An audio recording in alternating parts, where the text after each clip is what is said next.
So, John, welcome back. Thank you. Good to see you again.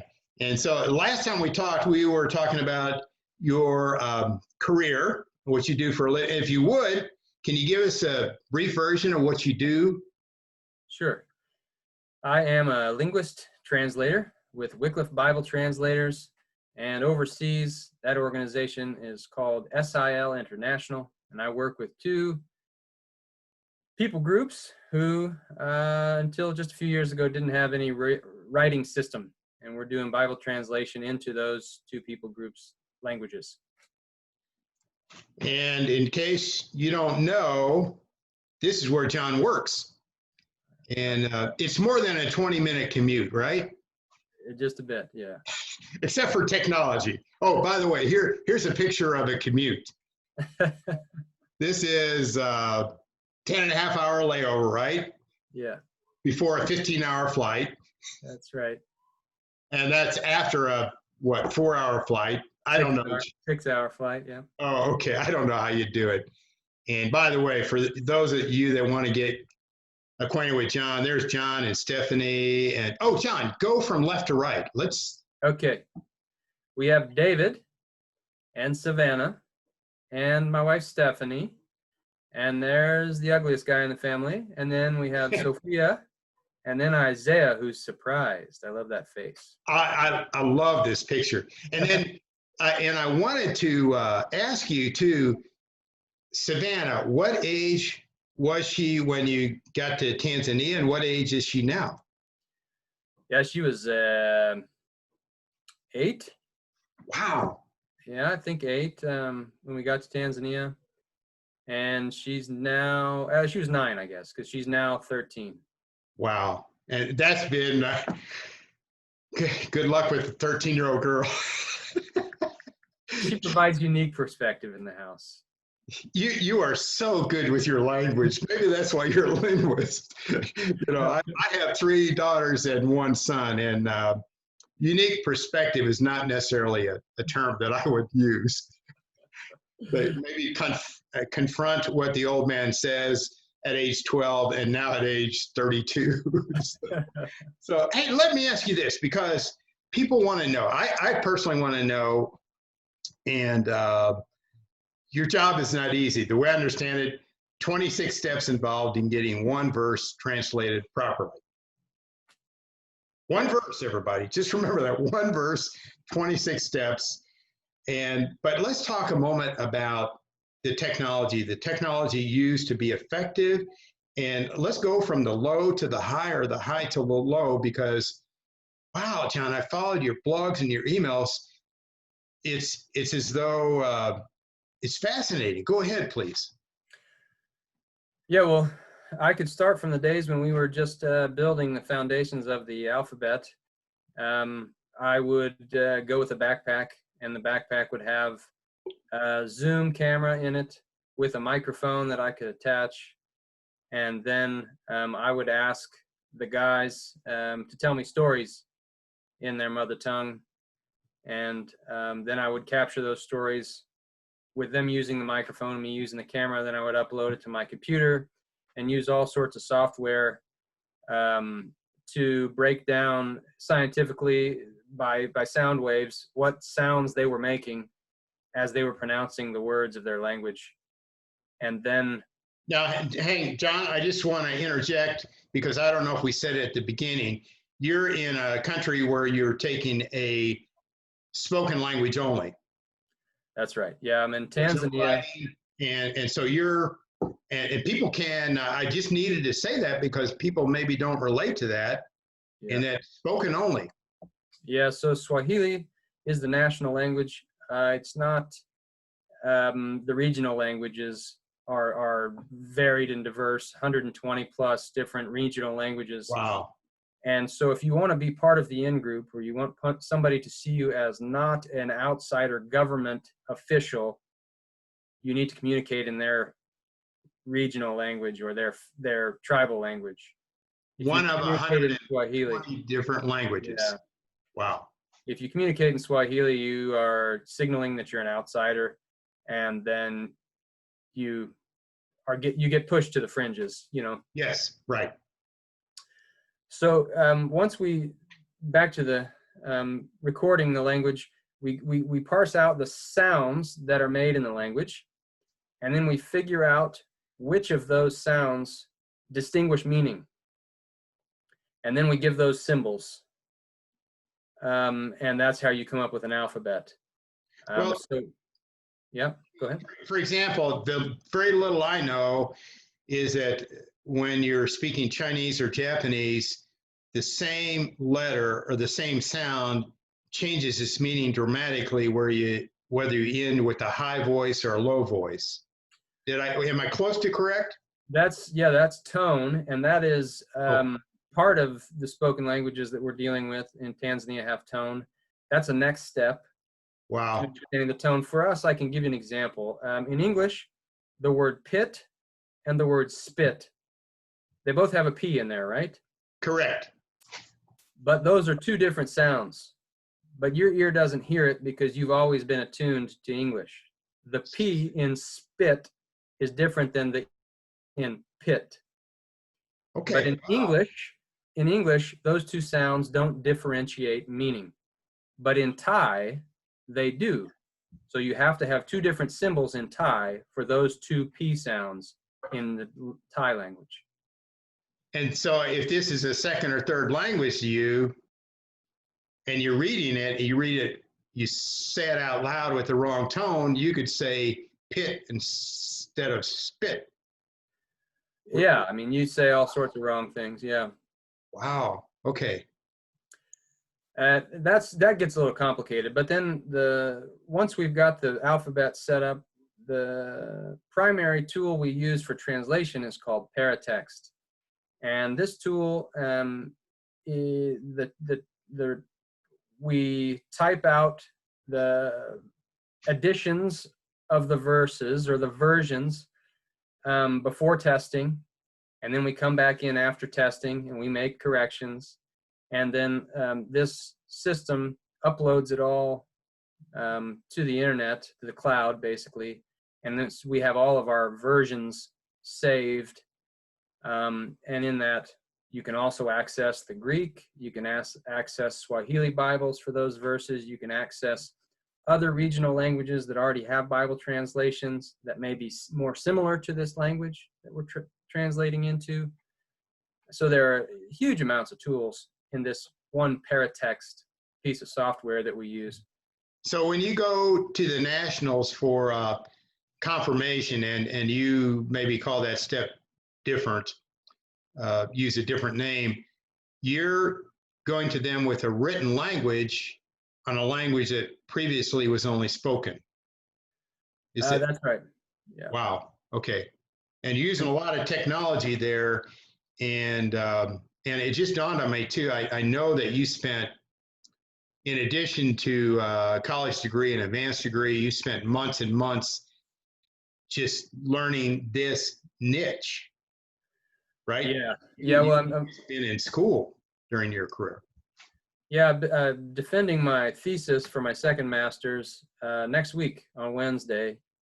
And my thesis is 120 pages written on one of these languages.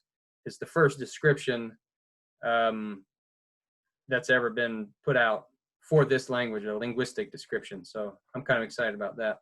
But John, if you like, I'll be the lead blocker for your defense. Does it work like that? I've never done one before, so we'll find out how it works. Well, I'll be right there. I'll be the lead blocker, and they may just accept it just to get me out of the room. I've had that happen before.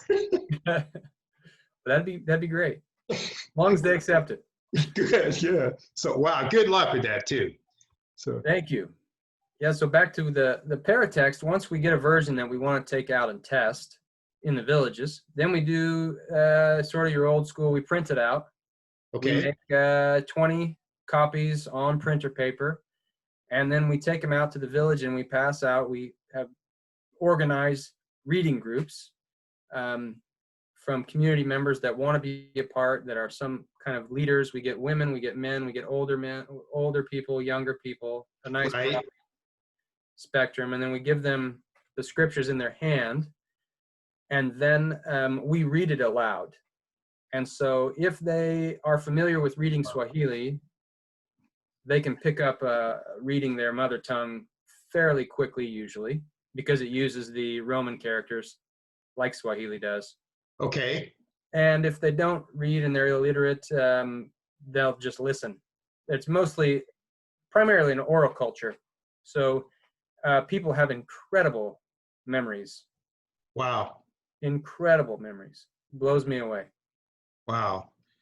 That's and so that's along the way you have 26 steps and you're using, well, you're using technology every part of the step. Yeah. And then there is software that I take to analyze that I analyze all those recordings on, that's been developed by linguists and audiophiles throughout the world. That's incredibly helpful. I don't know how I would do my job without a lot of like Pratt is one. I could go through a list of probably 5 or 6 that I use on a weekly basis. Wow. And I've heard of none of those before. This is really, really fascinating. So then you probably have to come back to some kind of home office or some home base to upload, download, use the internet. Yeah. Because you, tell us what it's like when because I've seen you traveling. You get to, you're on something that maybe they call a road. Doesn't look like a road to me. Yeah.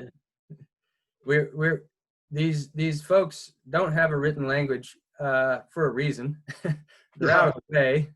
It hasn't seemed convenient for anybody yet in history to help give them a written language, and so they're in the backwoods generally. Right. So one of the people groups lives toward Lake Tanganyika. They live in the mountains and they live in the woods near Lake Tanganyika. And to get to them, we drive about 4 hours on a dirt road, and then the road ends, and we just follow cow trails through the bush for another 4 hours or so, and then we arrive at their village. I know what a cow trail is like from Missouri. Watch your step, John. Yeah. We take a big 4-wheel drive car and bounce down through the bush. And last time we were out there, we saw a spitting cobra, and I tried to get out of the car to take pictures, and the guys are more interested in running over the spitting cobra than letting me get out and get spit on. They were trying to save my life, I think. This is where'd you get that fabulous DNA? Yeah. You want to get out of something in the wild to take a picture of a spitting cobra, and the nearest doctor is 10 hours away. Way to go, John.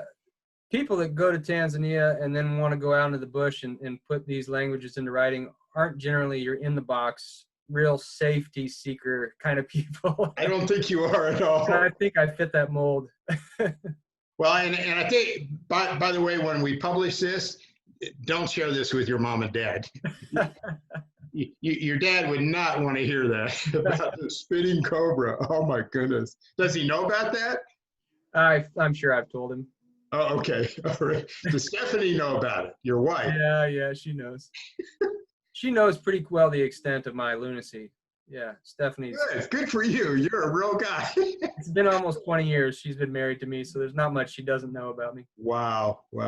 So a guy who's going to defend his second master's is getting out of a truck in the wild, wanting to take a picture of a spitting cobra. Well, it just doesn't connect, John. Yeah, a guy wants to go out like Elijah, you know? Yeah. A fiery chariot or a load of cobra spit. You know why not? So, oh man, I did too many jokes there. Too many jokes. We get it. Sorry. So no, go ahead. Go ahead with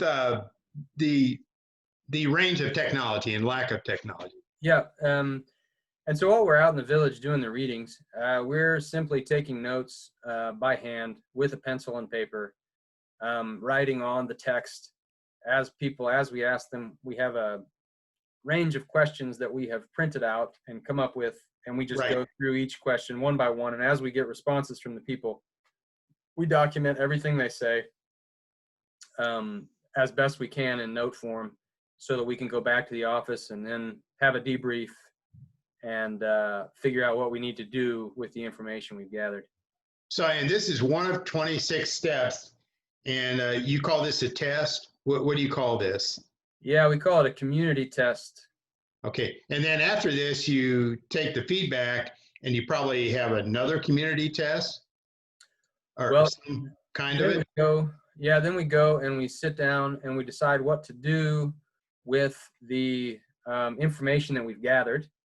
Right. And after we make decisions on what to do with the information we've gathered, then we take it to what's called the reviewers committee. Wow. And they then verify to say, okay, the information they gave you in that village is not really information that is global Bende. That's just a dialect issue. I would ignore that and not put that in the scriptures. Or they say, yes, that's a great point. That needs to be fixed, and let's fix it in this way. And so at every step, we're turning back to the community and our committees that we've assembled and validating the decisions that we're making. Yeah, and even though there's a protocol and a template and steps, you've got to be extremely flexible along the way. Sounds like. Yeah, absolutely. Wow, that's amazing. And then you are using Skype to stay connected with family, right? Yes. Yeah, we use Skype quite often, FaceTime, and Messenger, chat with friends and family in the States. Have to get up early or stay up late to do that generally, but because it's 8 or 9 hours depending on daylight savings time different. Well, I hope you get your brother out of bed at 1 a.m. or something like that. Do you do that occasionally? Sometimes. Sometimes. Good for you, man. So tell me about, while we're talking about technology, how when you and Stephanie homeschool, and do they have any connection with current technology, texting or Skyping or? Yeah, so I can give you one example where we use technology. We do a lot of physical books. So we take physical books over, and so the kids can read, turn pages and that sort of thing. Right. We also use Kindles. We have lots of books on our Kindles. Oh, you do? Okay. And then David is a big into birding. He's our 10-year-old boy. And Tanzania's got thousands of varieties of birds near the equator. Cornell has put together an app called eBird. Oh, wow. So it's an ornithology app that we can log all of our bird lists as we go around and see these different birds in different sites. We log them, and then it gets uploaded to their global database, and they're just always adding information to their global database. And if we find a bird that they are monitoring things that's maybe not recorded in that region, somebody will physically respond by email and say, hey, we've never seen this bird before. Can you give us a little more detailed description to make sure that you're not seeing another bird and you haven't misnamed this bird? Right. And David absolutely loves that. It's wow. So a 10-year-old David may be in a national log of birding, because he's going to find one that doesn't exist. I'm sure he will. Yeah, well, maybe. I mean, his last name is Weiss, right? Yeah, he's pretty much memorized the East African Birds Field Guide. Wow. Which is about 900 pages long. That guy loves his birds, and it's so fun to go out with him. Wow. Hey, I want to back up a second. You have books on Kindle. Yeah. Kindle books can be shared, right? I don't know. Yeah, because with my Amazon Prime, I think I can share it with 4 parties, but I wanted to say this on the recording because that's one way. We always think about contributing in terms of dollars. Yeah.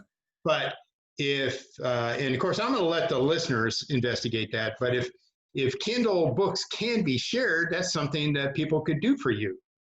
It's all electronic.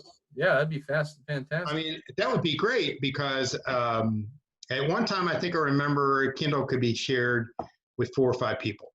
Yeah, we'll have to look into that.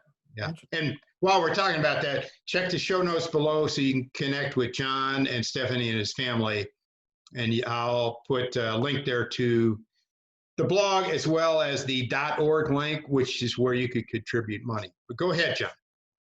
Yeah, and you mentioned the blog. I might as well say while we're in Tanzania, we don't post on Facebook, Right. and we haven't posted to our blog in about a year and a half because of tightening restrictions there in Tanzania. So we'll just leave it at that. Yeah, I think that's wise. I deal with someone weekly, almost daily, in another country, and there are similar restrictions. Okay. So, and yes, leave it at that. But wow, they if they connect with you, they can get on your email list, right? Oh, absolutely. We send out an email once or twice a month, giving updates as to what we're doing, where we're at. And by the way, hint, hint, and John, again, you won't say this. I know you won't. I'm going to embarrass you. One way to connect with John and his email list, just contribute something, and then you'll have their email list, right? Yeah. Well, that's not a bad thing, John. Yeah, no, that's one way to get the email address. Yeah.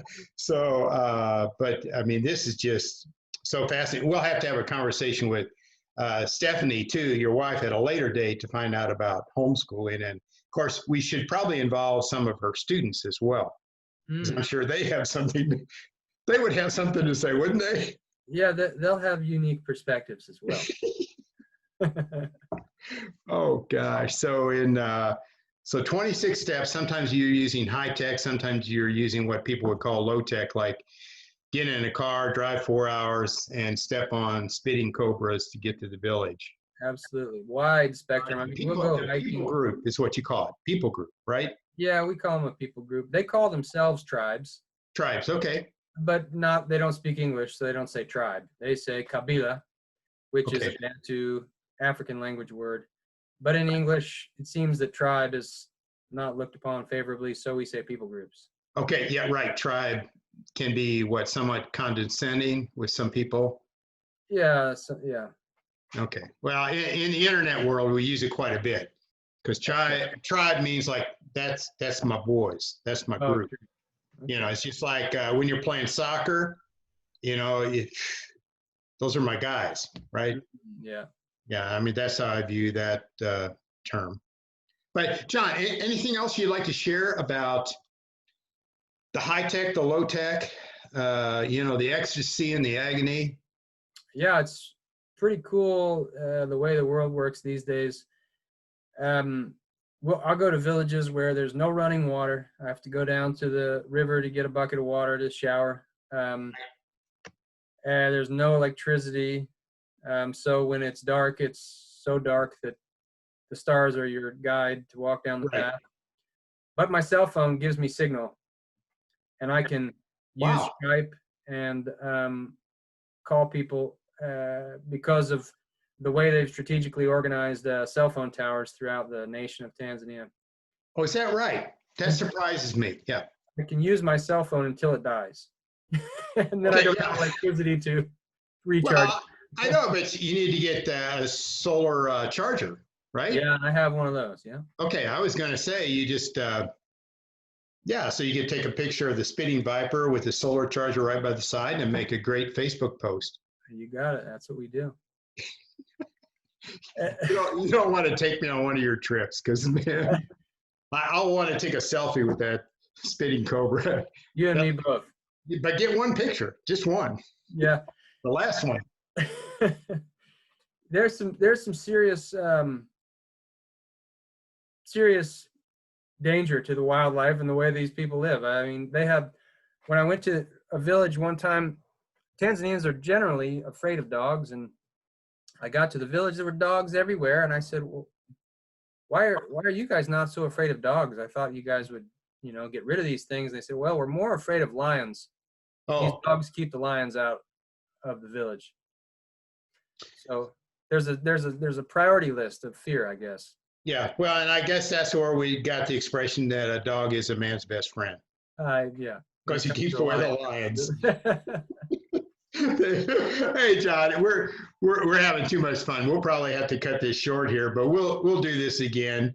And by the way, I want everyone to be aware of John and family, and gorgeous family, right, John? I'll let the listener decide. Well, now who's the birder? David on the left. On the left. Okay. All right. Giant smile. And then on the right, we have Isaiah, and he is so surprised. Why? Or he's the comedian of the family. So. Oh, is he? Okay, good. So he got that DNA, that Yeah. DNA. Great. Right. So, hey, John, any parting thoughts or comments? And by the way, I'm going to remind everybody, you can connect with John via a link below in the show notes or video description. Yeah, I guess any chance I get, I encourage people to, living in the United States, to reach outside of their cultural boundaries, because if you really want to grow and learn to enjoy life more, there are so many different cultures within our American cities here that you can plug into. If you can get past the fear and the uncomfortable feelings, right? You might be fascinated at what you learn. Yeah. Good. No, thank you. That's a bit of wisdom. And John, I really appreciate your time. I appreciate the work you're doing. And I want to say this again and again. John is a linguist and a Bible translator for Wycliffe, but in the process, what he is doing and a whole lot of other people are doing is they're taking a spoken language and bringing it in a written form that really will change the world. In addition to publishing a Bible, John, you're going to make it available for people to get educated, for people to read health information. It's an amazing impact that your organization and you are doing personally. Just exciting. Well, thank you. Sure. May the Lord bless you and protect you. May the Lord shine on you and be gracious to you. May the Lord show you his favor. And John and audience, until we meet again, may God's peace be with you. Hey, John, thanks so much, man. Thank you. Okay.